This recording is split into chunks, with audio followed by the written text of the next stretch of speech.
शुभकामनाएं आपको अक्षय तृतीया की। अक्षय जैसे नाम से ही पता चलता है, जिसका क्षय नहीं होता, वो चीज़ जो कभी खत्म नहीं होती। हम सब ने सुन रखा है कि आज के दिन किसी भी चीज़ को खरीदना बहुत शुभ होता है, क्योंकि यही कारण है कि उस चीज़ का क्षय नहीं होगा, बल्कि दिन दूनी रात चौगनी तरक्की उस चीज़ में आपको मिलेगी। चाहे किसी नए काम की शुरुआत हो, किसी संपत्ति को खरीदने की शुरुआत हो, सोना भी खरीदते हैं लोग आज के दिन। इसका कारण भी है, हमारे सनातन धर्म में पौराणिक कथाओं में बहुत सारी घटनाएं मिलती हैं जो आज ही के दिन घटित हुई थी, और उन सबका बहुत खास महत्व भी है। पहली घटना हमने ये सुनी कि भागीरथ जी गंगा नदी को जिस दिन धरती पर लेकर आए थे, वो दिन अक्षय तृतीया का दिन था। कहते हैं कि अगर आपसे कोई भी गलती हो गई हो और पूरे मन से अगर आपके अंदर पश्चाताप हो, और फिर आप अगर जाकर गंगा नदी में स्नान करते हैं, तो आपके पाप तो धुल ही जाते हैं, लेकिन उसका जो पुण्य मिलता है वो अक्षय होता है। इसलिए आज का दिन बहुत खास माना जाता है। पांडवों के पास एक ऐसा दौर आया था जब वो अज्ञातवास में रह रहे थे। वनवास के दौरान पांडवों को खाने पीने की दिक्कत नहीं हो, इसलिए ईश्वर की तरफ से उन्हें अक्षय पात्र मिला था। एक ऐसा पात्र जिसके अंदर भोजन कभी खत्म नहीं होता। हम सब चाहते हैं हमारे घर में एक ऐसा पात्र हो जिससे हमारे घर में हमेशा संपन्नता बनी रहे। ये पात्र भी अक्षय तृतीया के दिन ही पांडवों को मिला था, और उन्होंने सकुशल रूप से अपना पूरा वनवास और उसके बाद अज्ञातवास भी बिताया था।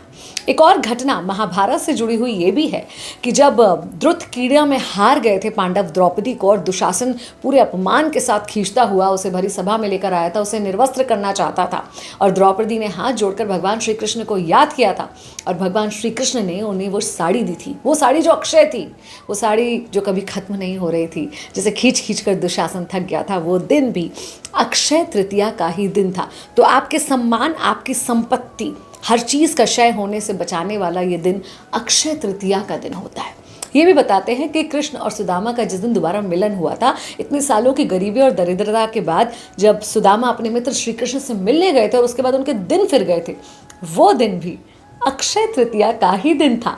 अक्षय तृतीया के दिन को परशुराम जयंती के रूप में भी मनाया जाता है, क्योंकि विष्णु जी के 6वें अवतार परशुराम जी ने जो जन्म लिया था वो भी अक्षय तृतीया के दिन लिया था, और मानते हैं कि वो त्रेता युग और द्वापर युग तक अक्षय रहे थे, अमर रहे थे। अक्षय तृतीया के दिन लक्ष्मी पूजन भी होता है। ये कहाँ से शुरू हुआ वो भी आपको बताती हूँ। भगवान के दरबार के जो मुख्य खजांची कुबेर थे, उन्होंने बहुत उपासना करके शिव जी को प्रसन्न किया, और जब शिव जी ने वरदान मांगने के लिए कहा तो उन्होंने कहा मुझे मेरी सारी संपत्ति वापस करनी है, लक्ष्मी माँ से मुझे संपत्ति मांगनी है। तब शिव जी ने उन्हें लक्ष्मी पूजन करके लक्ष्मी जी को प्रसन्न करने के लिए कहा, और तब से ही अपने धन संपत्ति वैभव में बढ़ोतरी के लिए अक्षय तृतीया के दिन माँ लक्ष्मी की पूजा भी की जाती है। अक्षय तृतीया के दिन को माँ अन्नपूर्णा का जन्मदिन भी कहा जाता है। अन्नपूर्णा अन्न की देवी कहते हैं। माँ अन्नपूर्णा की पूजा करने से आपके घर में, आपके परिवार में कभी खान पान की कमी नहीं होती, और माँ अन्नपूर्णा का जन्मदिन भी अक्षय तृतीया के दिन ही माना जाता है। निष्कर्ष ये है इन सारी पौराणिक मान्यताओं और कथाओं का कि आज के दिन आप सत्कर्म कीजिए। सत्कर्म जैसे अच्छी चीज़ों का दान, भोजन का दान,